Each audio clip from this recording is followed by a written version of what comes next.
Welcome back, everybody, to Cosmic Circus Reviews. Today we're talking about Mission Impossible Dead Reckoning Part 1. That's right. As if we weren't tired of Part 1s already, we've got another one. Dead Reckoning Part 1, the 7th installment in the Mission Impossible franchise, directed by Christopher McQuarrie. Holy hell, okay? Holy hell. I was super excited for this movie.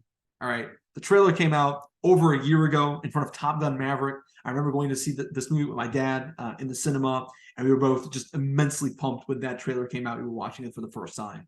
And then I went to see this movie with my dad. It was actually the first time that he went back to a theater since Top Gun Maverick, and Top Gun Maverick was his first time that he came back since COVID-19. So it's always very exciting to see a Tom Cruise's latest movie in IMAX in a packed theater. It's always a great experience that I've enjoyed doing. The only Tom Cruise movie that I didn't see that I saw with an empty theater was The Mummy, but we don't talk about that one. So this is the 7th installment in the Mission Impossible franchise. It is split into 2 parts. I think part 2 will be the final installment, but Tom Cruise and Christopher McQuarrie have teased that there may be more installments. Who knows? I don't want to speculate, but safe to say I was very excited about this movie. And before we begin, I just would like to rank where I fit the Mission Impossible franchise before Dead Reckoning. My personal favorite of the franchise is Fallout. That movie is just incredible. I remember, again, seeing it in IMAX was a completely out-of-body, life-changing experience. I absolutely love that movie. Loved it. I love every single second of that movie. Oh, my goodness. My second favorite Mission Impossible movie is Rogue Nation, then Ghost Protocol, then Mission Impossible 3. I was going to say just 3. Then after that, it's the first Mission Impossible, and then Mission Impossible 2. For full disclosure, Mission Impossible 2 is the only film in the franchise that I just don't like. I just don't like it. I love John Woo. I love some of his American action movies. I absolutely hate Mission Impossible 2. I find it insufferable. I think he just goes way too much on the style, and it simply does not work. And the plot isn't that interesting as well. So, yeah, whatever. I was really excited for this. McQuarrie returns. You have Tom Cruise back. Of course, you get the introduction of Haley Atwell in the Mission Impossible franchise. I couldn't wait. I was so excited. And when it began, let's say that I was severely disappointed, and I was very disappointed as soon as it began, because when it began, we get introduced to the main threat and to the main plot of the movie, and, well, it's about a thingamajig. Now, I don't find thingamajig plots to be very inspiring per se, and I would have maybe excused it if it wasn't the 3rd movie released in a month from the same studio that focuses about a thingamajig. This is Paramount Pictures' 3rd film in the span of a month that talks about a thingamajig, right? You had Transformers: Rise of the Beasts that was about the transwarp key, right? The key that opened a portal to Unicron, I think. I don't remember. I hated that movie. I hated that movie so much. Then you had Indiana Jones and the Dial of Destiny. But before you say it was Disney, yes, Disney co-produced the film with Paramount. Paramount had a hand in this movie. It was about the Antikythera Thera, and now we have Mission Impossible Dead Reckoning Part 1, and it's about a key. It's not a key with a name, right? An elaborate name. It's just a key. It's a key split in 2. Why? Why not? Right? Because they have to find the first part of the key to find the second part of the key. Oh my God, where have I seen that before? I just reviewed this movie on this channel, Indiana Jones and Dial of Destiny. It was about finding the first part of the thingamajig, find another thingamajig to find the second part of the thingamajig. Oh my God, how boring is this? It's so boring. And as soon as it started, they mentioned the key. I went, oh no, not again. I was already checked out. I was like, make it stop. I don't want another one of those movies. But then it's, the movie goes along. Ethan Hunt, played by Tom Cruise, goes in the desert to find the first part of the key that Ilsa Faust, played by Rebecca Ferguson, has. And there's a really great action sequence in the desert, and I went, okay, we're back. This is going to be spectacular. I can't wait. And there's another really great scene before the opening credits, and I go, okay, this movie's going to slap. And then, well, it started to falter a bit. I enjoyed the film overall, but I have a lot of issues with it, and I'm going to go ahead and break down what I liked and what I didn't like right now. So essentially, the film is a 163-minute long game of cat and mouse between Ethan Hunt, right, Tom Cruise, Grace, who's played by Haley Atwell. She's a professional burglar, pickpocketer who's wanted in multiple countries.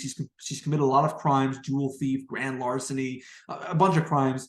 And she has the second part of the key.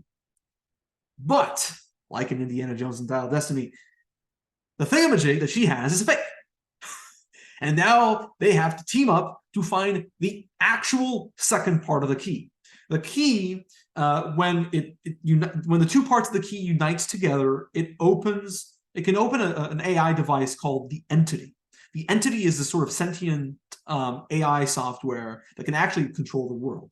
And it's actually quite terrifying. There are a couple of scenes where the Entity takes control of the images. So that, like, for example, like Benji Dunn, played by Simon Pegg, and Luther Stickle, played by Ving Rhames, they use computers and a lot of digital technology, and the Entity actually has access to those technologies and completely just rewires and alternates reality. And it's quite scary when you see that in action, or when it emulates a human voice. Ethan Hunt, actually thinks that it's a human that's talking to him in his ear when it's an AI program, and it's utterly terrifying to watch. There's a scene actually where that happens. It's in Venice. He's running around. Of course, Tom Cruise always runs around, and he thinks someone is giving him instructions, but it's actually an AI program, and he feels completely powerless when he realizes that it is an AI program. And I found that to be very compelling. However, the AI program is not the main villain of the movie, even though it should be. It's actually the main villain of the movie is called Gabriel. He's played by Esai Morales. He originally was supposed to be played by Nicholas Hoult, but scheduling conflicts during COVID forced the production to recast. Esai Morales is a great actor. He is pretty good in the role, but the villain is pitifully underdeveloped. And one note, we learn absolutely nothing about him. Like, nothing. This guy wants the keys, right? He wants the two parts of the key to open the Entity, and to do what? To control the world, essentially, right? He wants to dominate the world with the program. What does he want to do with the AI? Who knows? Like, we don't even really understand his motivations. Now, some will say, well, it's a part one, right? It's a part one. They're saving him for part two. That's not an excuse. That really is not an excuse. I'm sorry. All right. Fast X just came out, and it really developed the villain. It made us understand what his motivations were, why he was going after Dominic Toretto's crew, and why he was hunting them off one by one. We understood all that. We understood why he's doing what he's doing, while also opening the door for the sequel. Right? Same thing happened in Avengers Infinity War. We understood Thanos' motivations. We understood why he is going after the Avengers and why he's going after the stones, right? He has a plan in motion. It's no excuse, absolutely no excuse to say, well, they're saving, his arc for part two, when this should be the main point of focus of a part one, right? A part one should always be about introducing the main threat, slightly expanding on the villain, giving us his motivations and why he's doing what he's doing, right? Making us understand why he's doing everything. But we never get that. All we get is, this guy's bad because he wants to use the AI for his own nefarious gains. That's it. That's it. He doesn't do anything, right? He has a couple of flashbacks because he's actually an old enemy of Ethan Hunt, right? He has a couple of flashbacks in earlier on in the movie where he kills some girl, a girl who's top billed, by the way. The actress is top billed. She's in the movie for 5 seconds. He kills some girl, and that is a girl that apparently Ethan Hunt was attached to emotionally. But we don't understand why he did that. Of course, they're saving that for part two. That's why she's top billed. At the same time, we don't really get that emotional attachment, and we never necessarily like feel this much for Ethan as he hunts him down, because we don't necessarily know why he's hunting him down, except for he's bad. Yeah, he's bad. Like every villain is bad, but like what what more does he offer, right? And that's especially disappointing coming off of Fallout, which had John Lark and of course Solomon Lane, played by Sean Harris, who was an incredible villain, right? Two amazingly developed villains, right? Terrifying, despicable. I mean, absolutely just psychotic. This guy, this guy, Gabriel, yeah, he kills a lot of people. He has a very elaborate plan, right? He immediately makes his mark in Abu Dhabi at the airport, right? By personalizing a bomb to Benji Dunn. And of course, at the end with the train. But we never really understand why he's doing what he's doing. Like, okay, I'm going to blow up a train. Okay, why are you going to blow up a train? Like, what's your end game? Why do you want to blow up this train? Why are you setting up this fake bomb for Benji Dunn to defuse, right? Why are you doing this? Why do you want to kill Ilsa and Grace? Like, what do you want to hurt Ethan? Okay, well, why do you want to hurt Ethan? What did Ethan do to you? We never understand that, In Fast X, we understood all that. Why does Dante want to hurt Dom? Because Dom killed his dad. So simple. It doesn't take very long to set up. And by the way, that movie is like 140 some odd minutes. This movie is almost 3 hours long. It's almost 3 hours long. And the most mind-boggling thing about this one is that they never develop the villain. The action scenes, each action scene in the movie, they're like 30 minutes long. They're great. Of course they're great. But the heart and soul of this movie is severely lacking. And when you have a villain that is so poor, even if the actor, I love Isai Morales. When he gives a really good performance, chilling. But the character is completely poorly written, has no business necessarily being in this movie, because he acts like the human front for the AI software, when the AI software is just far more terrifying. I found it just so disappointing. And there were times where I was really enjoying myself, and I was really, oh my God, I was loving it. And then there were times where I just wouldn't enjoy it, because I just found the villain to be so poor and the story to be this boring and uneventful. It just feels so disappointing to have a story that is this paper thin and a villain that is this uninteresting, especially when it's a part one. Because a part one's job is to encourage, or at least entice viewers into wanting to watch part two, right? When Avengers Infinity War ended, what was on everyone's mind was, give me Endgame now, right? And when Endgame came out, this movie made like $1 gazillion. If you fail to do that, you have failed delivering, in my opinion, the good part one. And I have my issues with a lot of part ones. I didn't like Dune part one. Because again, it was a part one. The only thing that it did was just set up shit. It was setting up. The only thing that it was doing was setting up part two, right? It was too busy setting up another part instead of actively giving us a reason to care about the character. This one doesn't really do that, but it does suffer from the part one syndrome, with delivering an underdeveloped storyline and an antagonist. These were the two main flaws in the movie that really prevented me from going, man, this thing moves. Because a lot of it moves, but not two of the most important things that any movie should have. Good story, good villains. This one does not have that. I'm gonna get a lot of flack for saying this, but I was severely disappointed with these specific moments in the movie, because the film is pretty entertaining. I'm not gonna lie, I had fun watching this movie. Amidst the flaws that I've just laid out, I had a lot of fun watching this movie. That's mainly due to Tom Cruise's star power. This man is one of the last, if not the last, great movie star that we have. I do not see another actor having this much pull, in the fact that people aren't necessarily watching these movies because of Simon Pegg, because of Ving Rhames or Rebecca Ferguson, even though they're great in the movies, right? They're not watching them because of that. They're watching the film because of Tom Cruise, right? What is the first thing that people say when they go into Mission Impossible. What will Tom Cruise do now, right? He's gonna hang on top of a plane. He's gonna do a halo jump, right? He's gonna, climb the Burj Khalifa. He's gonna do something that is so unreal and so insane and so real that you have to see it on the big screen, right? That's why Top Gun Maverick made so much money. It was a great movie, but it's also because of Tom Cruise. Tom Cruise is a star. He carries a lot of why these movies make so much money, because people love to see Tom Cruise risk his life for you. That's what he does. He risks his life for you, and it's great. It's great to see him do all these incredible stunts. There's a stunt, of course, they keep talking about the stunt in the movie where he jumps off a cliff, right, in a motorcycle, and I was watching this and I'm like, oh my God, this is amazing.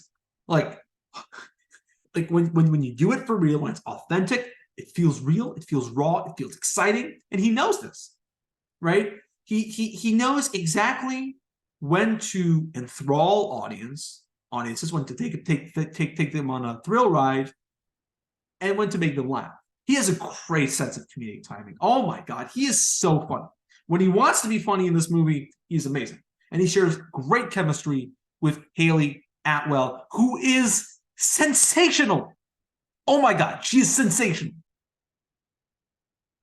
Honestly, the best performance of her career.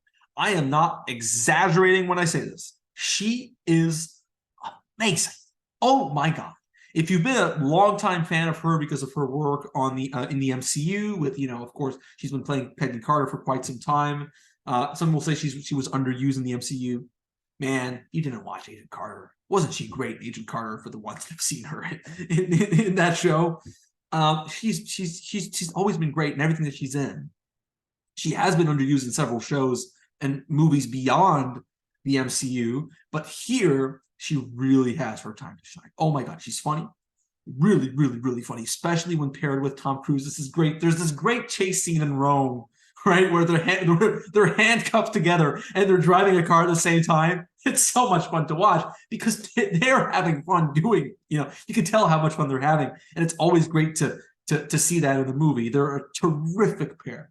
I mean, a really terrific pair. And it's probably the best duo of the Mission Impossible franchise, right? The Mission Impossible franchise have always paired Tom Cruise with a woman. The first one was with Claire Forlani, and the second one was with Thandie Newton. The third one it was with Michelle Monaghan. The fourth one it was with Paula Patton, and the sixth one was with Rebecca Ferguson, and then this one was with Haley Atwell. And oh my goodness, I really mean it when I say this. Like the two are just dynamite together. They're so fun to watch. She is so funny. There are scenes in this movie where I was just bursting laughing out loud so hard. There was this guy. I'm going to point out this guy because this guy, he comes to a lot of my the screenings that I go to. He laughs at everything, right? And he has a Rich Evans laugh from Red Letter Media, extremely loud, very recognizable laugh, and he was laughing consistently all the time. But this movie was really funny. When it wanted to be funny, oh man, it was so funny. It was so fun. It was so fun to watch. The two of them, they're amazing. I can just like this entire movie was just about Tom Cruise and Haley Atwell just going on chases. Like, right? I would just give this a 5 out of 5. Like easy, like 10 out of 10. This movie's amazing. Because when it was about them, right? Being involved in these very elaborate action sequences, I was like, this movie is amazing. Oh my God, I love this movie. Absolutely love this movie. They're so good together. Like I'm going to sing I can literally wax lyrical about them. This review could just be about that. All right, and I could go on for like 2 hours because they're just so amazing together. I cannot believe how great of a pair they are, and I can't wait to see both of them again in part 2. That is for sure. They're great.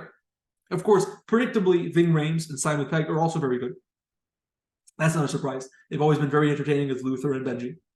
I was very disappointed with Rebecca Ferguson as Ilsa Faust. She's great with the 5 minutes of screen time that she's in. And something rather pivotal happens to her character. I'm not going to spoil it. This is a spoiler-free review. I'm not going to spoil anything, okay? But when that moment happens, I felt absolutely nothing. which is weird because he was one of my favorite characters in Fallout and in Rogue Nation. When they introduced her in that movie, Rogue Nation, oh my God. I remember seeing that movie, like seeing that opera scene for the first time. Could not believe it. I couldn't believe it. It was so good. And here she is completely wasted. Oh yeah, she has that cool scene with the eye patch and the sniper. That scene is amazing. That scene is just incredible. I can't, like, oh my God. Yeah, it's a cool shot, but the character is really underused. It does suck. Then you have the return of Henry Czerny. I don't know how to say his last name. I apologize. As Eugene Kittredge. He does not disappoint. And I cannot wait to see him again in part 2. But I was really impressed by Shea Wigham and Greg Tarzan Davis, who was in Top Gun Maverick, as the two sort of bumbling pair of agents trying to track down Ethan Hunt, but always unsuccessfully. They always fail at tracking down Ethan Hunt. And every time they show up, the audience was laughing, and I was laughing. I was like, oh no, what are they going to get into next? They were great. They were really good. So yes, this movie has a lot of really cool stuff going for it. And all the action scenes were great. The Rome chase scene was fun, right? It was a lot of fun because of Haley Atwell and Tom Cruise. It's not as technically proficient as the Rome chase scene in Fast X, which is like one of the best action sequences I've seen this year. But it's fun. Then you got another action scene in Venice, which is a little bit more emotional and fun. There's a really cool fight between Ilsa and Gabriel. Gabriel has a small knife. Okay, I'm just gonna go ahead and say this. I don't know how many knives Gabriel has. Okay, but every time he's in a fight scene, he has a knife, and the knives they appear out of nowhere. This is like this is like me going CinemaSins. I absolutely despise CinemaSins. But at some point, okay, Tom Cruise and Asai Morales are on top of the train. They go in a tunnel. When he was fighting Gabriel before going into the tunnel, he actually threw his knife out of the train. And now they're in a tunnel. They're lying down on top of the train, and he has another knife on his sleeve. And we were like, wait, where did this knife come from? And then he takes another knife on his pants, and we're like, how many knives does he have? How many knives does he carry? Made no sense. Anyways, there's a great fight in Venice where Ilsa has a katana and he has a knife, and it's really well made. The action is great, but the centerpiece of the movie is set in the Orient Express in the Austrian Alps. That scene is really, really, really good, and it's part of the reason why I found the movie enjoyable. Is that the movie, even though it's 163 minutes long, I found the plot to be relatively paper thin, right? Extremely paper thin. You never feel the length. You never ever once feel like the 240-minute runtime zips by. It zips by incredibly fast because the film always keeps moving at a very fast pace. And that's always great. And that scene, it's a very long scene. It probably lasts like the last hour of the movie. And the Orient Express is a terrific action set piece. A really, really, really, really, really good action set piece. A couple of moments where the CGI isn't too good, but the scene is really, really great. It is absolutely well worth the price of admission for the IMAX experience. IMAX has always been great for Mission Impossible, especially if you saw Fallout in IMAX with that Halo jump scene when it was shot in IMAX. Your brain must have gone like, you know, it's just incredible. And so, of course, these scenes are really great to see in IMAX. The only thing, again, is just how paper thin and how poorly developed the villain is. And it's part of the reason why I was a little disappointed with this movie. You know, when it's good, oh my God, it is amazing. When it's not good, oh boy, it does have a very, you know, extensive list of problems, and you can pinpoint them out like that. And because of this, you know, I enjoyed myself, but I also don't think it is the best Mission Impossible movie yet. I have a lot of problems with part ones. Like I just said, I have a lot of problems with part ones. I think there were only a few part ones that I've legitimately loved. Harry Potter and Deathly Hallows Part 1, Avengers Infinity War, that's it. That's it. I've enjoyed many Part 1s, but I also just don't like Part 1s because Part 1's just, you know, it's half of a story and they sacrificed some aspects of the story or of the large picture of the film to set up for the next one. Thankfully, this movie has a beginning, a middle, and an end. It has a 3-act structure. When it ends, it just, you know, opens the door to what's going to happen next, you know, and it leaves a slew of unanswered questions, which is a good thing. But, you know, I'm just largely disappointed with how poor the story was and how boring the villain was. It is what it is, you know. I can't change that. I just hope that Part 2 will be better. Usually, and I just say this, okay. Usually, when I watch Part 1s, I go, all right, this was enjoyable, or I didn't like it. And then when Part 2 comes out, I go, oh, this was good, because usually Part 2 focuses on the story, right? Pony and Selvon Part 1, hated it. Pony and Selvon Part 2, loved it. Okay, like Dune Part 1, hated it. Maybe I'll enjoy Dune Part 2. It certainly looks great, right? Spider-Man Across the Spider-Verse, I thought it was fine. You know, it has a beginning and a middle, and then that's it. It doesn't have an end. It just spends way too much time on exposition. Hopefully, Part 2 will be better. Avengers Infinity War has a beginning, a middle, and an end. Loved, right? Harry Potter, same thing. Loved. Mission Impossible has a beginning, a middle, and an end. Great action sequences. Incredible performances from Tom Cruise, Haley Atwell. Supporting cast is great, minus Rebecca Ferguson, who's a tad underused. Asai Morales does his best, but my God, this guy has the most poorly developed and boring antagonist of the entire Mission Impossible franchise. Even Doug Ray Scott in Mission Impossible 2 was better. And the plot, oh boy, make it stop. No more thingamajig movies. Like this is a legitimate request. No more thingamajig movies. Paramount Pictures and Hollywood Studios. It's over. You've done 3 in a month. Now it's time for no more. Okay, enough. I can't stand any more thingamajig movies. If Part 2 will also be about a damn key, oh my God, I'm gonna throw a fit. I can't watch one of those movies. I'm sorry. I'm really sorry. I can't. I cannot. I apologize. I can't. But I did enjoy this movie. I know a lot of people are gonna love it. They're gonna go, "What do you want about? This movie was amazing." Yeah, I can see why some people think it's amazing, but again, I have my issues with it, and I hope I explained it well. And I'm still gonna give this movie a 7 out of 10. Okay, like I'm not saying it's bad. Again, I'm not saying it's a bad movie. I enjoyed it. I have my issues with it, but you know, the good does outweigh the bad, even if the bad is there and you can clearly see it. So there you go.